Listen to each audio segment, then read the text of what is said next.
You Booked It, Episode 5.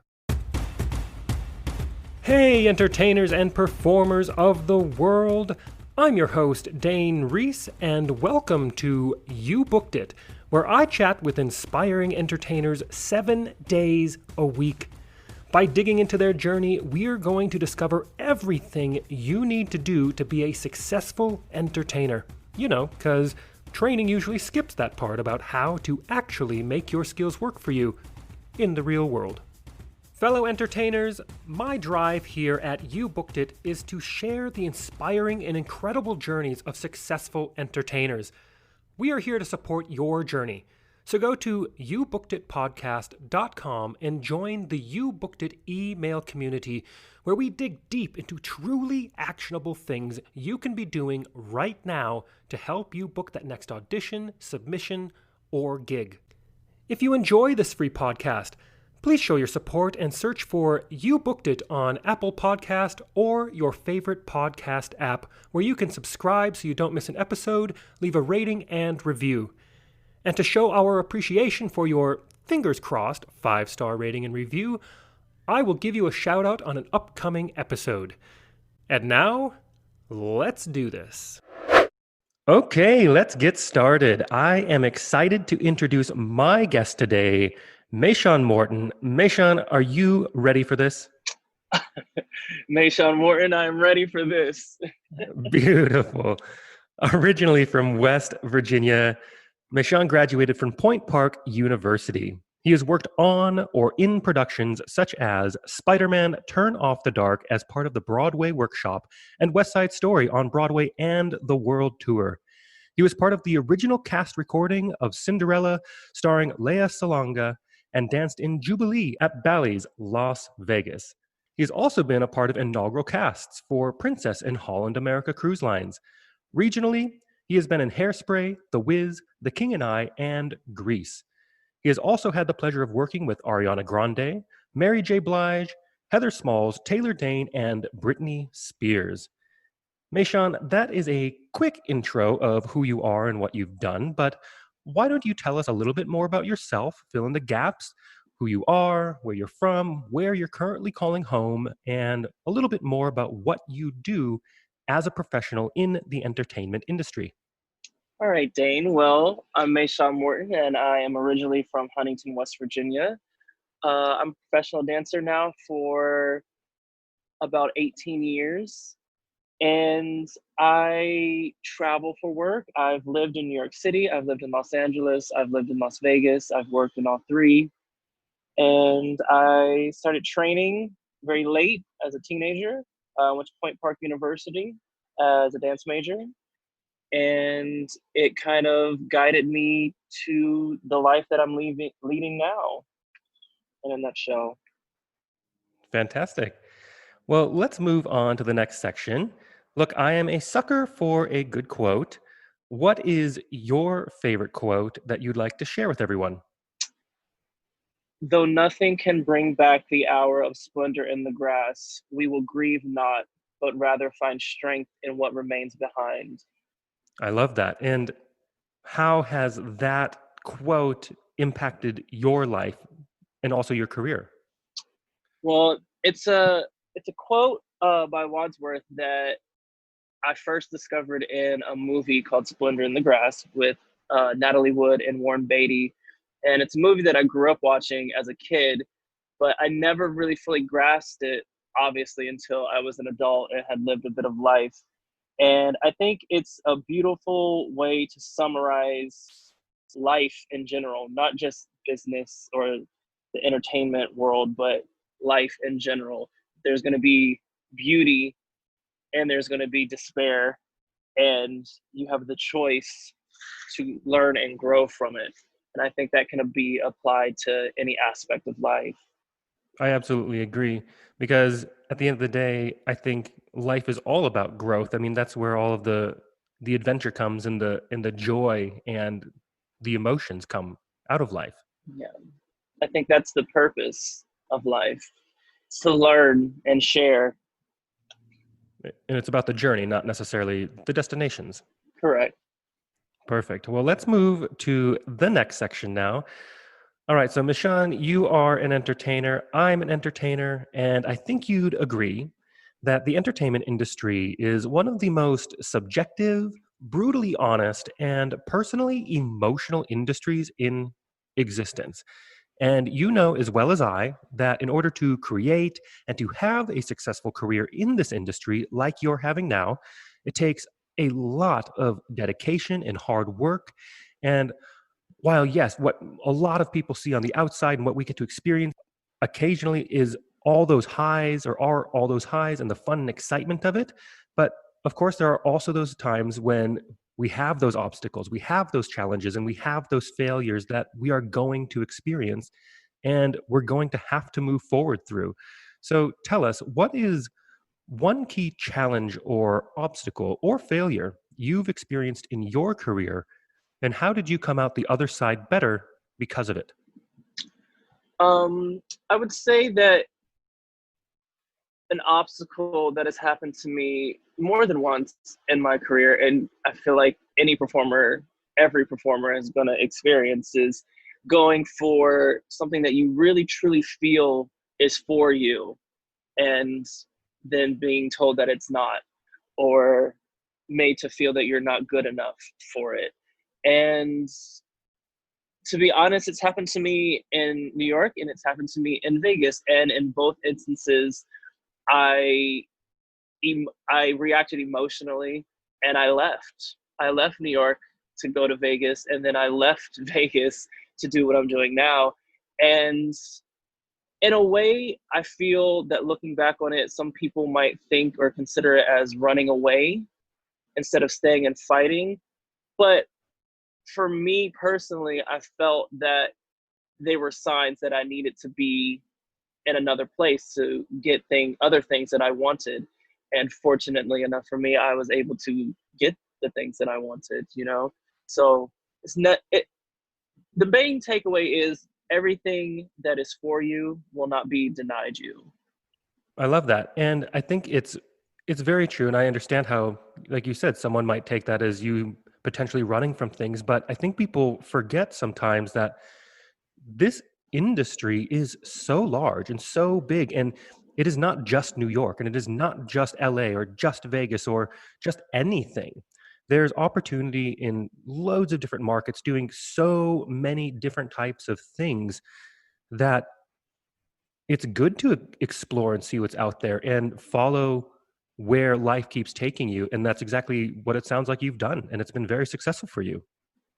Yes, I'm grateful for the life that I've had, the no's and the yeses. For sure. It all happens for a reason, right? Exactly. Let's move on to this next part.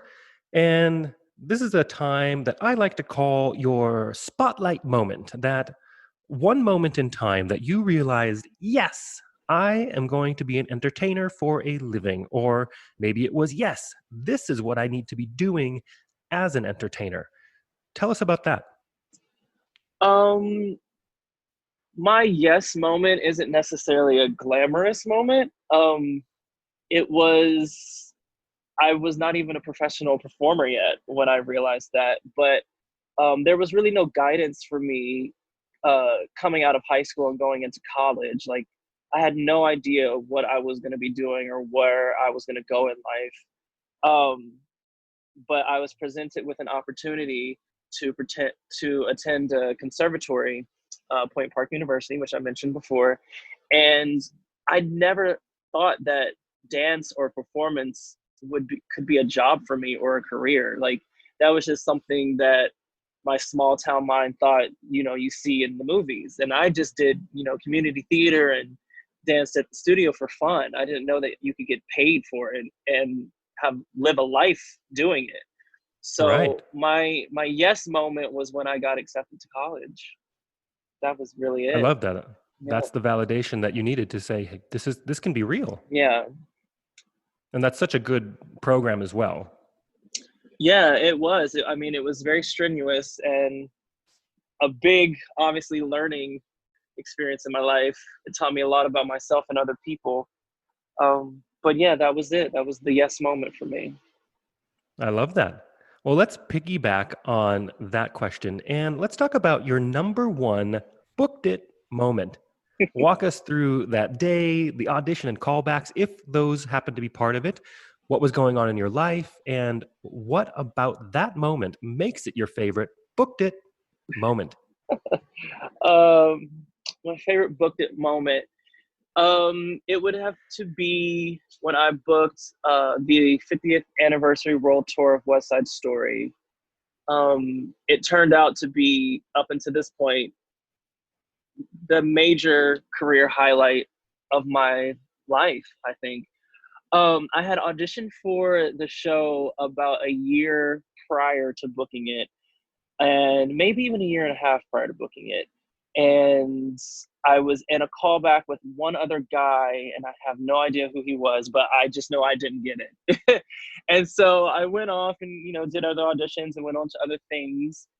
Um, and then I went back in. They were having a call about a year and a half later, and I went in. I was just coming off tour with Cinderella with Leia Salonga. And I went in with the mentality of, I have nothing to lose. I'm just getting back into New York City. I think it was like the second day I was back. And I was like, I have nothing to lose. So I went in not thinking too much of it, honestly. And then as I got further and further along in the process, I realized, like, this is something that I could actually book. I could actually get this. And it's crazy because I didn't go in thinking that. I went in thinking, oh, what the hell? Right. And then further and further along it goes, the more and more I wanted it. And my last audition for it, it was a room full of guys, and we weren't dancing. It was a vocal, and we had to sing a part from the quintet that happens at the end of Act 1. And I knew that it was a very, very hard vocal for me because I am a tenor through and through, and the line was not a tenor line. So I had taken some lessons from a friend of mine, and he basically taught me ways to get to that register of my voice. And I remember doing it in front of this group of men who all were going for, a spot in this show. And I remember doing it and feeling so confident and prepared. I left that room feeling, okay, I'm prepared, and I literally have done everything I possibly can do. And then when I got the call, I dropped to my knees. I think I got the call about a week later. And I just Oh, wow. dropped to my knees because I was like, a year and a half ago, I was not good enough. And here I am now, and they're telling me they want me. And I went on to do that show for 2 years. And that was my favorite booked it moment, the initial no, and then to come back, and it changed my life, basically. That is a fantastic story. I really, really, really, really like that.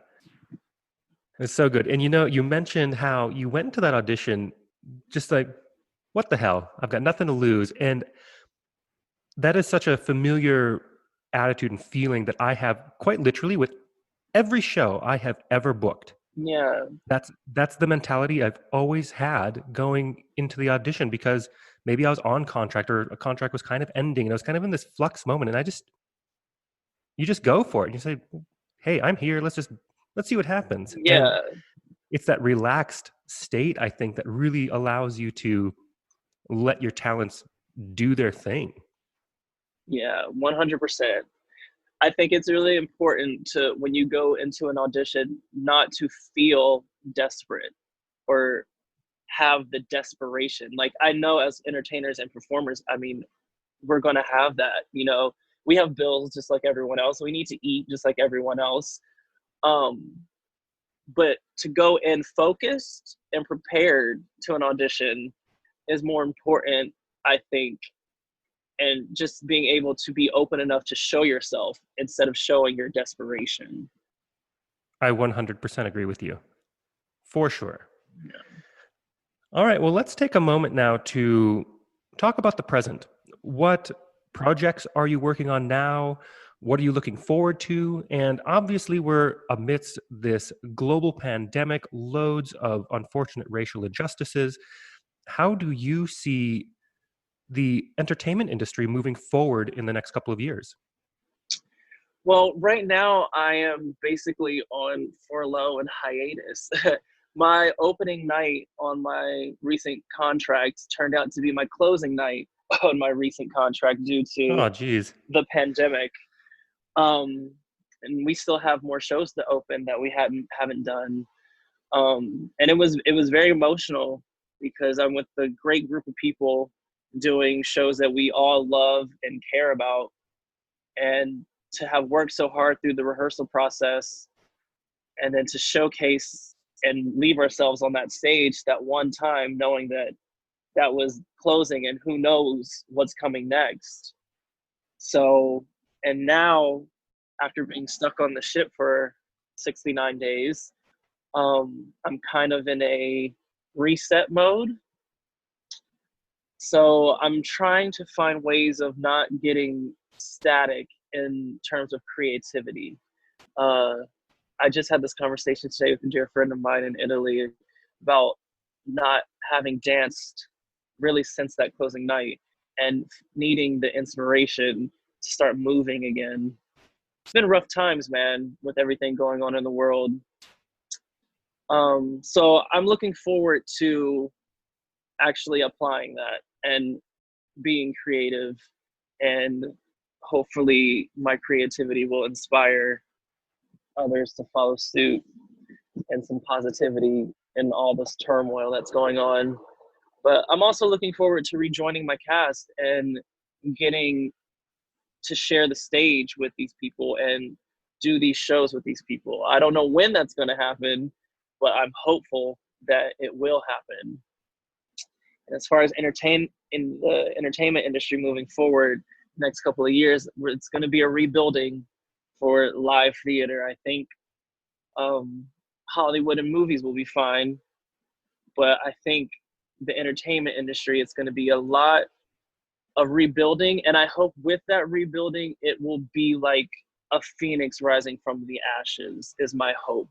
That the inequalities that have been plagued in this industry, the light will have been shown on them by the time the rebuild happens, and actual change in terms of casting, in terms of creation, in terms of production, in terms of all across the board. I think the entertainment industry moving forward will be more open and understanding, and hopefully we will see more representation across the board. Absolutely. I feel the exact same way. And I really hope for the best for the future of this industry. I think it'll happen. Yeah, I think it's going to take time, but I do think it will happen. For sure.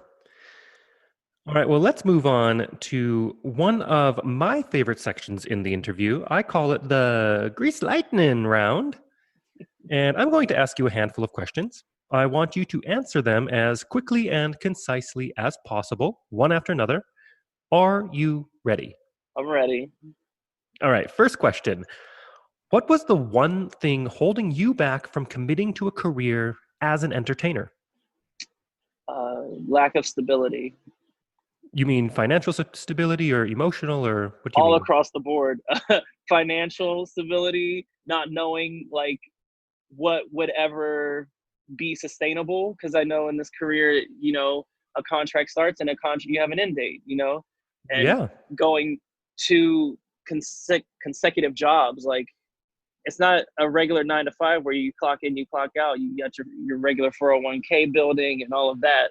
So the lack of stability across the board was the initial fear.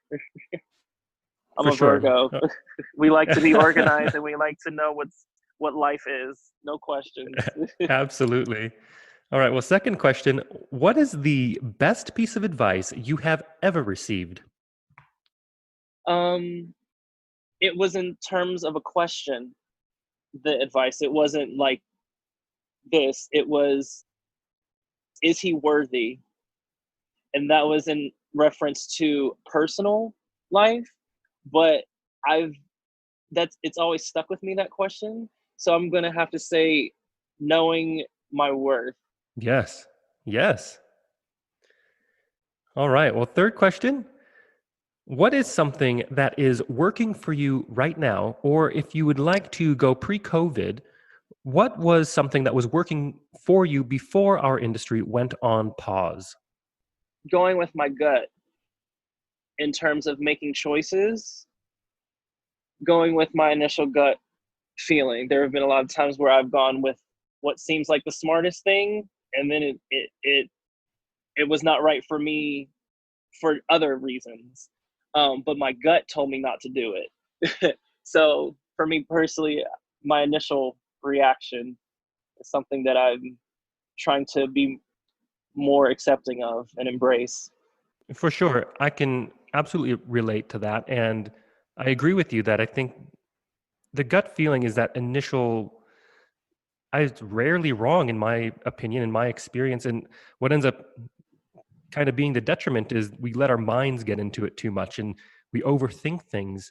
But really, Yes, decisions tend to be quite simple, and you know the answer to them deep down much sooner than I think we like to admit to ourselves. agreed. Here's the fourth question. What is the best resource, whether that is a book, a movie, a YouTube video or channel, podcast, a piece of technology that you found is helping your career right now? Ooh, that's helping my career right now. Well, I tend to find any good movie or any good show in regards to the craft of acting or dancing or singing, the artistry of it all is what is the best resource for me. You know, the best resources for me have always been the performers that are in my life that have surrounded me and helped me, guided me without even knowing to the next thing in my life, the next step in my life.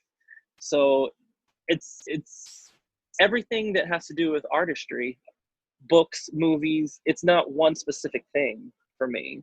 Personally, there's a clip on YouTube.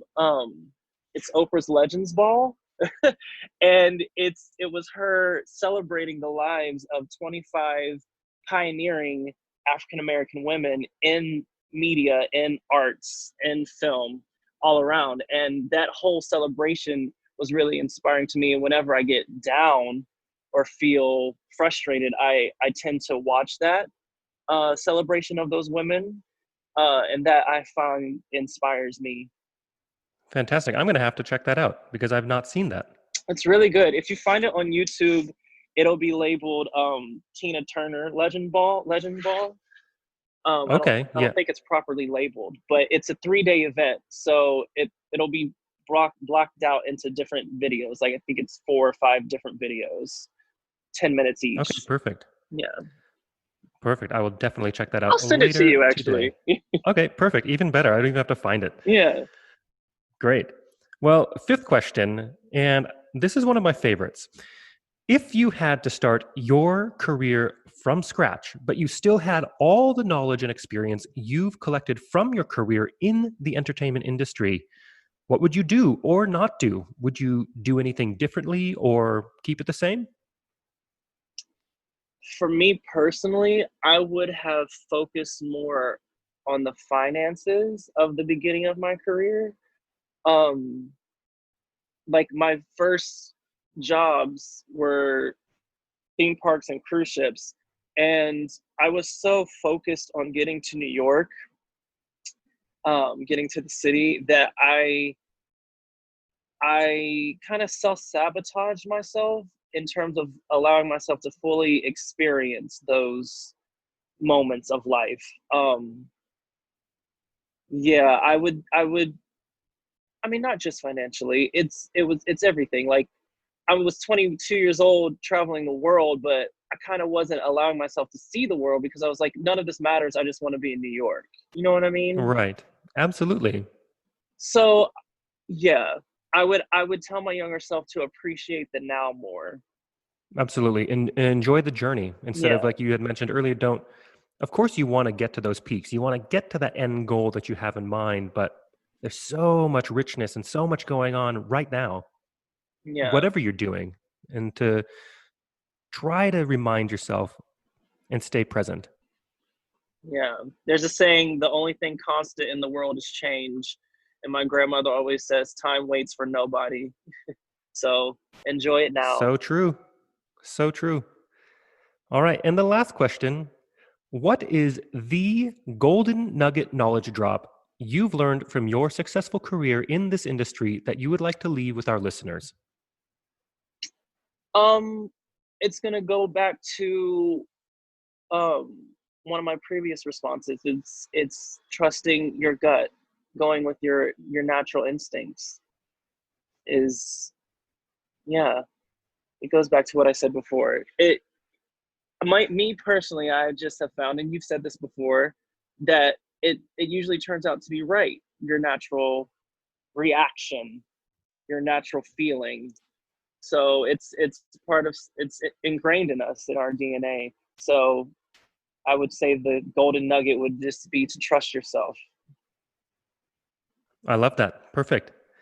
And to wrap up this interview, it is now time to give yourself a plug. Where can we find you? How do our listeners connect with you? Is there anything you want to promote?